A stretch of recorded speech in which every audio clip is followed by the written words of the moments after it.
Hello friends, my name is Reena Sen and welcome to my YouTube channel RBS official. तो friends, जैसा कि आप लोग जानते हैं कि मैंने एनसीईआरटी हिंदी की सीरीज़ स्टार्ट की हुई है क्लास 6 की, जिसमें मैंने आपको 9 चैप्टर कंप्लीट करवा दिए हैं। आज मैं आपको चैप्टर नंबर 10 करवाऊंगी, जिसका नाम है संसार पुस्तक है। ये चैप्टर जो है पंडित जवाहरलाल नेहरू द्वारा लिखा गया है। और फ्रेंड्स, अब हम इनके बारे में चैप्टर के लास्ट में पढ़ेंगे। जैसे मैंने आपको हेलन केलर के बारे में चैप्टर के लास्ट में पढ़ाया था ना, क्योंकि वो बुक में ही था, तो ये भी बुक में ही दिया गया है चैप्टर के लास्ट में, तो हम उनके बारे में लास्ट में पढ़ेंगे। तो आइए अब हम चैप्टर स्टार्ट करते हैं। तो क्या है, सबसे पहले हम स्टार्ट करते हैं कि चैप्टर का नाम संसार पुस्तक है। तो ये क्या कहते हैं, स्टार्ट करते हैं। आइए अब हम, तो जब तुम मेरे साथ रहती हो तो अक्सर मुझसे बहुत सी बातें पूछा करती हो और मैं उनका जवाब देने की कोशिश करता हूँ। ये कौन कहता है फ्रेंड्स? ये कहते हैं पंडित जवाहरलाल नेहरू। किसको कहते हैं? अपनी बेटी को कहते हैं। लेकिन अब जब तुम मसूरी में हो और मैं इलाहाबाद में, हम दोनों उसी तरह बातचीत नहीं कर सकते जैसे हम दोनों जैसे बैठ के आपस में एक साथ होते थे जब बातें करते थे। इसलिए मैंने इरादा किया है कि कभी कभी तुम्हें इस दुनिया की और उन छोटे मोटे देशों की जो इस दुनिया में है छोटी छोटी कथाएं लिखा करूं। ठीक है, अब देखो, तुमने हिंदुस्तान और इंग्लैंड का कुछ हाल इतिहास में पढ़ा है, लेकिन इंग्लैंड केवल एक छोटा सा क्या है, टापू है, और हिंदुस्तान जो है एक बहुत बड़ा देश है, फिर भी दुनिया का एक छोटा सा हिस्सा है।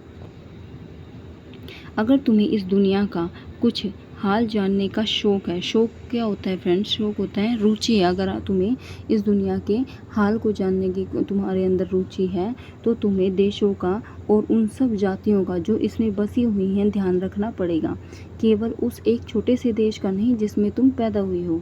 मुझे मालूम है कि इन छोटे छोटे खतों में बहुत थोड़ी सी बातें ही बतला सकता हूँ, लेकिन मुझे आशा है कि इन थोड़ी सी बातों को भी तुम शौक़ से समझोगी कि दुनिया एक है और दूसरे लोग जो इसमें आबाद है मेरे भाई बहन हैं। जब तुम बड़ी हो जाओगी तो तुम दुनिया और उसके आदमियों का हाल मोटी मोटी किताबों में पढ़ोगी। उसमें तुम्हें जितना आनंद मिलेगा उतना किसी कहानी या उपन्यास में भी न मिला होगा। यह तो तुम जानते ही हो कि यह धरती लाखों करोड़ों वर्ष पुरानी है और बहुत दिनों तक इसमें कोई आदमी न था। आदमियों से पहले सिर्फ जानवर थे, और जानवरों से पहले सिर्फ एक ऐसा समय था जब इस धरती पर कोई जानदार चीज़ नहीं थी।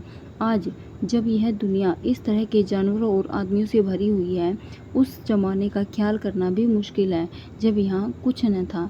लेकिन विज्ञान जानने वालों और विद्वानों ने, जिन्होंने विषय को खूब सोचा और पढ़ा है, लिखा है, एक समय ऐसा था यह धरती बेहद गर्म थी और इस पर कोई जानदार चीज़ नहीं रह सकती थी। और अगर हम उनकी किताब पढ़ें और पहाड़ों और जानवरों की पुरानी हड्डियों को गौर से देखें, तो हमें खुद मालूम होगा कि ऐसा समय ज़रूर रहा होगा। तो आगे फ्रेंड्स, आगे चलते हैं।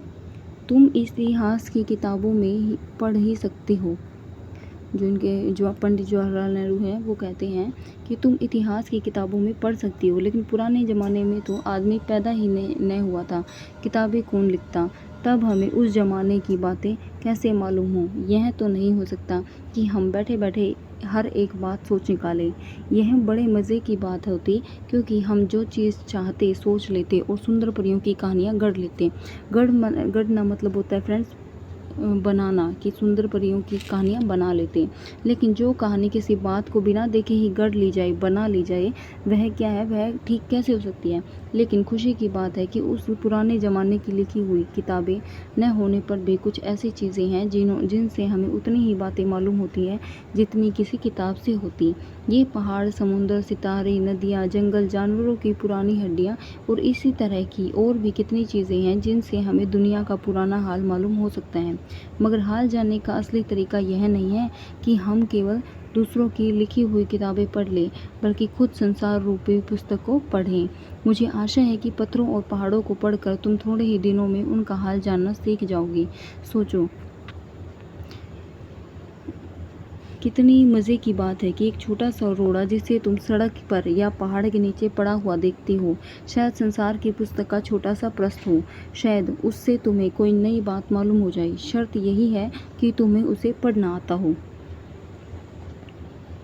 कोई ज़बान, उर्दू या अंग्रेज़ी सीखने के लिए तुम्हें उसके अक्षर सीखने होते हैं। यानी कि कोई भी ज़ुबान यानी भाषा या अक्षर सीखने के लिए हमें क्या करना पड़ता है, कोई भी ज़ुबान उर्दू, हिंदी या अंग्रेज़ी सीखने के लिए तुम्हें उसके अक्षर सीखने पड़ते हैं। इसी तरह पहले तुम्हें प्रकृति के अक्षर पढ़ने पड़ेंगे, तभी तुम उसकी कहानी उसके पत्थरों और चट्टानों की किताबों से पढ़ सकोगी। शायद अब भी तुम्हें उसे थोड़ा थोड़ा पढ़ना जानती हो। जब तुम कोई छोटा सा गोल चमकीला रोड़ा देखती हो तो क्या वह तुम्हें नहीं बतलाता कुछ भी?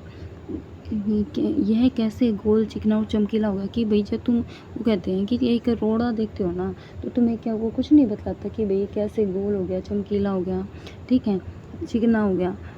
उसके खुरदरे किनारे या कोने क्या हुए, यानी कि जो उसके खुरदरे और किनारे थे, कोने थे, तो उनका क्या हुआ। अगर तुम किसी बड़ी चट्टान को तोड़कर टुकड़े टुकड़े कर डालो तो हर एक टुकड़ा खुरदरा और नोकीला होगा। यह गोल चिकने रोड़े की तरह बिल्कुल नहीं होता। फिर यह रोड़ा कैसे इतना चमकीला, चिकना और गोल हो गया? अगर तुम्हारी आंखें देखें और कान सुने तो तुम भी उसी के मुंह से उसकी कहानी सुन सकती हो। वह तुमसे कहेगा कि एक समय जिसे शायद बहुत दिन गुजरे हों, वह भी एक चट्टान का टुकड़ा था, ठीक उसी टुकड़े की तरह। उसमें किनारे और कोने थे जिसमें तुम बड़ी चट्टान में तोड़ती हो। शायद वह किसी पहाड़ के दामन में पड़ा होगा। दामन क्या होता है फ्रेंड्स? दामन होता है आंचल। और तब पानी आया और उसे बहाकर छोटी घाटी तक ले गया। वहाँ एक पहाड़ी नाले में ढकेल कर उसे एक छोटे से दरिया में पहुँचा दिया। दरिया क्या होता है फ्रेंड्स? नदी को दरिया कहा गया है। इस छोटे से दरिया से वह बड़े दरिया में यानी बड़ी नदी में क्या हुआ, पहुँच गया। इस बीच वह दरिया के पेंदे में लुढ़कता गया। दरिया के पेंदे में यानी कि जो किनारा होता है ना नदी का, उसमें लुढ़कता रहा और उसके किनारे घिस गई। जो वो क्या कहते हैं, रोड़ा है ना, उसके किनारे घिस गए। ऐसे लुढ़कते लुढ़कते जैसे नदी बहा के ले जाती है ना, तो उनको बहा के ले जाते जो है उनके किनारे घिस गई और वह क्या हो गया, चिकना और चमकदार हो गया। इस तरह वह कंकड़ बना जो तुम्हारे सामने है। किसी वजह से दरिया उसे छोड़ गया और तुम उसे पा गई। अगर दरिया उसे और आगे ले जाता तो वह छोटा होते होते अंत में बालू का एक जर्रा हो जाता और समुद्र के किनारे अपने भाइयों से जा मिलता, जहाँ एक सुंदर बालू का किनारा बन जाता है जिस पर छोटे छोटे बच्चे खेलते और बालू के घरौंदे बनाते। अगर एक छोटा सा रोड़ा तुम्हें इतनी बातें बता सकता है, घरौंदे, एक मिनट फ्रेंड्स, घरौंदे क्या होते हैं? घर को घरौंदे बोला इन्होंने। अगर एक छोटा सा रोड़ा तुम्हें इतनी बातें बता सकता है तो पहाड़ों और दूसरी चीज़ों से जो हमारे चारों तरफ है, हमें और कितनी बातें मालूम हो सकती हैं। तो फ्रेंड्स, ये चैप्टर आपका जवाहरलाल नेहरू के द्वारा लिखा गया था और इसका अंग्रेजी में अनुवाद किसने किया था? प्रेमचंद जी ने किया था। आइए अब हम लेखक के बारे में पढ़ते हैं कुछ। तो चलिए फ्रेंड्स, स्टार्ट करते हैं। जो लेखक है पंडित जवाहरलाल नेहरू, इनका जन्म कब हुआ था? 14 नवंबर 1889 को हुआ था और इनकी जो मृत्यु हुई थी 27 नवंबर 1964 को हुई थी। आज़ाद भारत के ये प्रथम प्रधानमंत्री थे, यानी कि जब 1947 में हमारा देश आज़ाद हुआ तो उनके बाद पहले प्रधानमंत्री कौन बने थे? यही बने थे, पंडित जवाहरलाल नेहरू। बच्चों से उन्हें बेहद लगाव था। वे चाचा नेहरू के नाम से भी जाने जाते थे। उनकी बेटी इंदिरा जब 10 वर्ष की थी, नेहरू जी ने उन्हें अनेक चिट्ठियाँ लिखी। इनमें बताया गया कि पृथ्वी की शुरुआत कैसे हुई और मनुष्य ने अपने आप को कैसे धीरे धीरे समझा, पहचाना। ये चिट्ठियाँ बच्चों में अपने आसपास की दुनिया के बारे में सोचने, समझने और जानने की उत्सुकता पैदा करते हैं। नेहरू जी को अपने देश के बारे में बोलने बताने में विशेष आनंद मिलता था। ये सभी चिट्ठियाँ पिता के पत्र पुत्री के नाम पुस्तक में संकलित है। संसार पुस्तक है। इस पुस्तक से साभार लिया गया है। खास बात यह है कि ये पत्र नेहरू जी ने अंग्रेजी में लिखे थे और इनका हिंदी में अनुवाद हिंदी के मशहूर जो कि कवि हैं उन्होंने किया है, जो कि क्या नाम है उनका? मुंशी प्रेमचंद जी ने किया है। तो फ्रेंड्स, इधर आपका चैप्टर कंप्लीट होता है और ये जो क्वेश्चन है ये आप करके देखिएगा। अगर होंगे तो ठीक है, नहीं तो मैं आपके लिए वीडियो बनाऊंगी। और फ्रेंड्स, अगर आपको चैप्टर अच्छा लगा है, ये वीडियो अच्छी लगी है तो वीडियो को लाइक कर दीजिएगा और अगर आपको ऐसे ही वीडियो चाहिए हैं तो चैनल को सब्सक्राइब कीजिएगा और अपने दोस्तों के पास शेयर कीजिएगा। तो थैंक यू फ्रेंड्स।